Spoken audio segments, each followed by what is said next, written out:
Samantala, inaalam na ng Department of Justice kung sino ang mga nasa likod ng grupong kumakausap sa mga kabataan online na posibleng tumatarget at nagbe-mentor sa kanila. Ayon sa DOJ, may mga tao online na kinokontak at tinatanong ng mga bata para hinga ng payo kung tama ba ang kanilang mga ginagawa at kung ano ang susunod nilang gagawin. Kaya naman payo ng kalihim sa mga magulang, gabayan ng mabuti ang kanilang mga anak.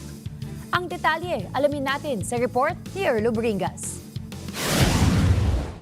Hindi lang mga violent games ang tinitingnan ngayon ng mga otoridad. Sinusuri na rin ng mga law enforcement agencies ang mga taong posibleng kumokontak at nagme-mentor sa mga bata online. Ayon kay Department of Justice Secretary Frederick Bida, may mga tauhan na silang nag-iimbestiga at nagbe-verifika ng impormasyon patungkol dito. We're confirming the information na mentor. Alam niyo yung mini-mentor yung mga bata na may nag-e-engage sa kanila. Tinetext sila tapos parang meron silang kinoconsult na okay ba itong ginawa ko? Ano ba itong gagawin ko? So we're pursuing those aspects, no?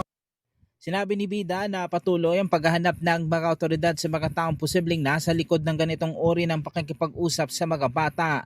Hindi pa maidetalye sa kayo ng DOJ ang impormasyon dahil patuloy pang ginagawang investigasyon ng mga law enforcement agencies.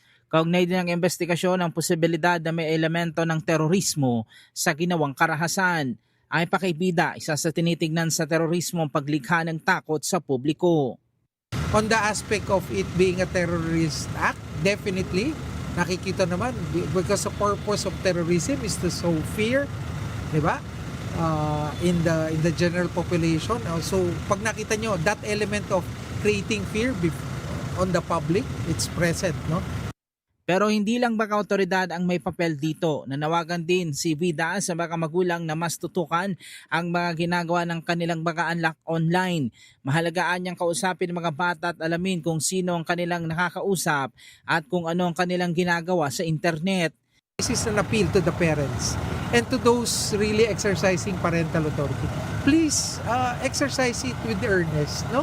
Tutukan natin kung anong ginagawa ng mga bata natin. Let's engage, kausapin natin sila. Let's guide them. No? You know your children better, you know your kids better. Please, tutukan natin yung mga bata. No, yung kung ano yung ginagawa nila. Kaya paalala ng DOJ sa mga magulang, wag lang bantayan kung gaano katagal gumagamit ng cellphone o computer ang mga anak. Mas mahalaga rin alamin kung sino ang kanilang nakakausap online at kung anong mga content ang kanilang nakikita. Patuloy naman ang pag-iimbestiga ng mga otoridad sa mga posibleng nagta-target at nagme-mentor sa mga bata online. Erlo Bingas para sa Mata ng Agila, matatag, tapang, matapat.